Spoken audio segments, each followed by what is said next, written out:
All right, back on the conversation on the TYT network. In Manhattan, we've got a fascinating district attorney race. They're going to be replacing Cyrus Vance, who's been around a long time. They've got Donald Trump's tax case that's coming up, let alone police reform, prosecutorial reform. It's a very interesting, very important race. And we have one of the candidates with us. Tahini Abushi is a civil rights attorney and now candidate for Manhattan District Attorney. Tahani, great to have you with us. Great to be here. Thanks, Cenk. No problem. All right, so you've been endorsed by Snoop Dogg, obviously, Kyrie Irving, equally obvious, Cynthia Nixon, Bernie Sanders, but most importantly, Jamal Bowman and Rashida Tlaib. So clearly you're the progressive candidate in the race. Is this race, first of all, breaking down into progressive versus conservative Democrat, as most races do? I don't think so. I think it's for criminal justice reform. It's a question about tough on crime response versus comprehensive and actual addressing root causes of crimes. And so you'll see some people kind of maneuver across that spectrum depending on their audience. And so I always say it's not enough to just say you're progressive. You have to have that lived experience and you have to be dedicated to actual justice as opposed to catering to whatever group that you might be speaking with. Right, now you are, again, it appears from your record and certainly your endorsements and your platform, very progressive and actually interested in reform. So, but when you talk about that reform, it is so significant that it makes me think, really, can we do this in Manhattan?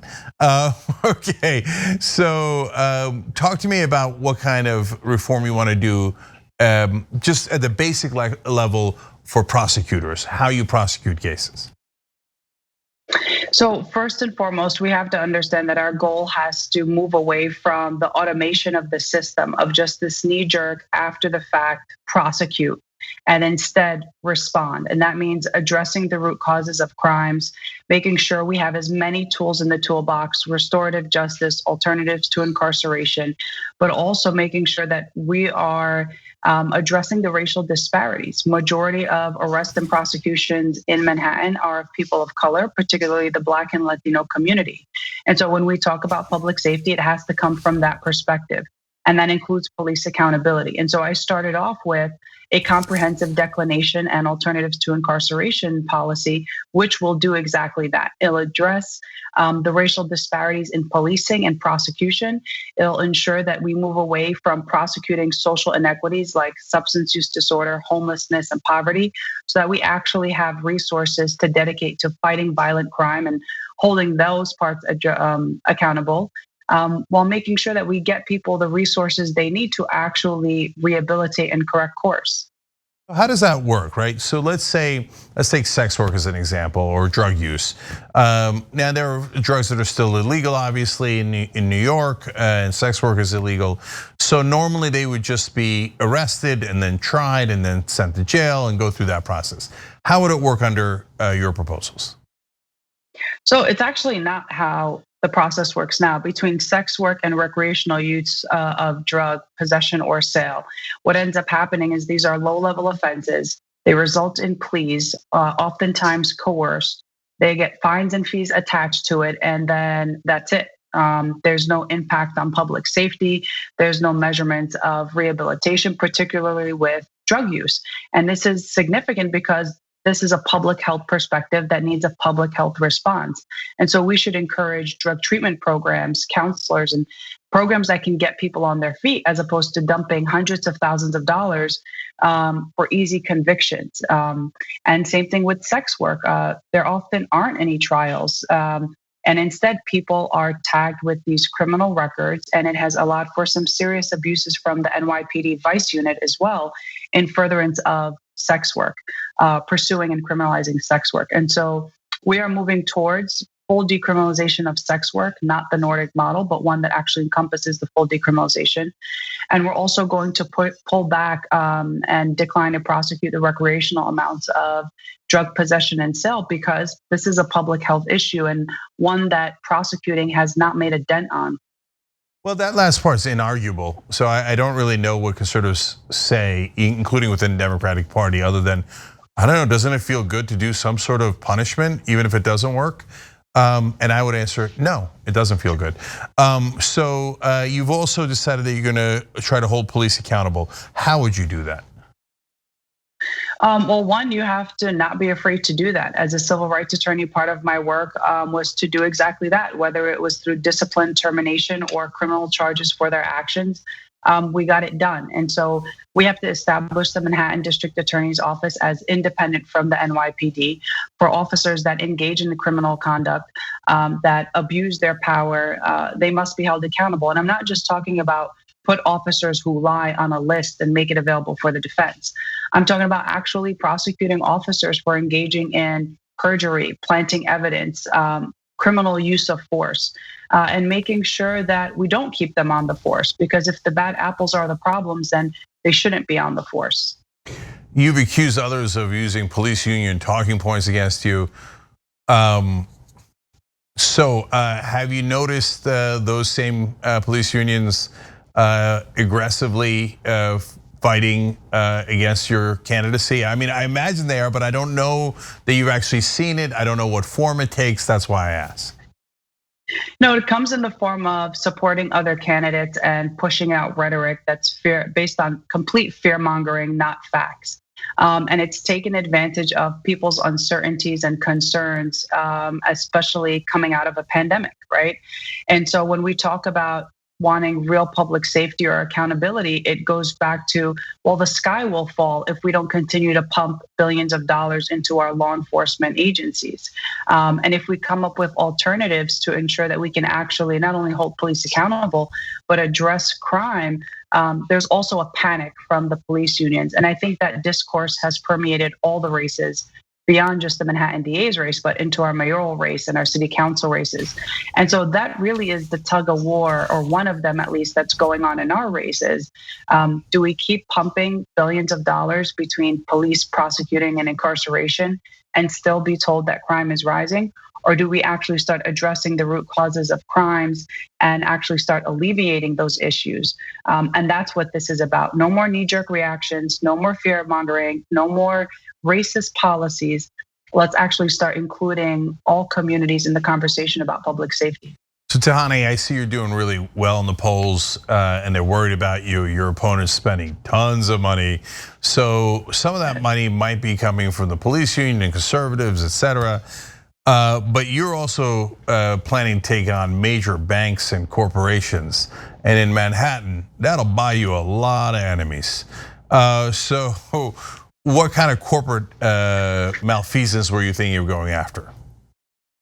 All of them. I think we're way too easy on white collar crime, whether it's wage theft, Ponzi schemes, unsafe working conditions, mortgage fraud that brought our country to its knees. I think that oftentimes some might think that white collar crimes are victimless crimes, but that's absolutely not true. These big banks, these big corporations, Wall Street, have left a trail of victims that have been left to fend for themselves and fight for justice on their own. And this is why having somebody that is independent from the power structure, that is going to be fearless in the face of that power and doesn't owe anybody any favors, is going to be paramount to ensuring that accountability. Damn straight. Okay, so I have a theory that I want to run by you, Tani, that Bernie Madoff was the only guy who went to prison for financial fraud because he made the mistake of robbing rich people. And so will you be going after people who actually rob middle class and poor people?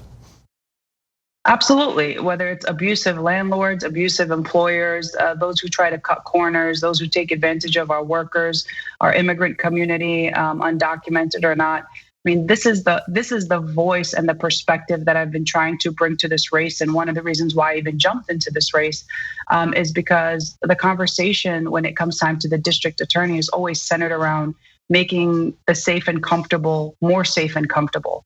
And it leaves out the overwhelming majority of people who are being taken advantage of and are victims of crimes. And so, yes, I have said from day one on my campaign, we will put no badge or bank account above the law. Okay, well, there is one famous, at least former New Yorker, that has a case in front of the Manhattan District Attorney. and that is Donald Trump. So I don't know that you're allowed to comment on it because it's a case that's pending, but have you looked at any of the material? I mean, I've looked at it in terms of like seeing the newspaper reports on it, et cetera. Have you formed an opinion on it? Do you have a stance on it? I think, yeah, I have the same information that's available to the public as a civilian. I'm looking forward to seeing more of that, of what's behind the investigation once I assume office. And I think for me, it's extremely important to, again, have somebody independent that doesn't have a preconceived position on this, but will not buckle under the pressure to look the other way or shut down the investigation. We'll be inheriting a lot of cases in the Manhattan District Attorney's Office, and we have to have that neutral system.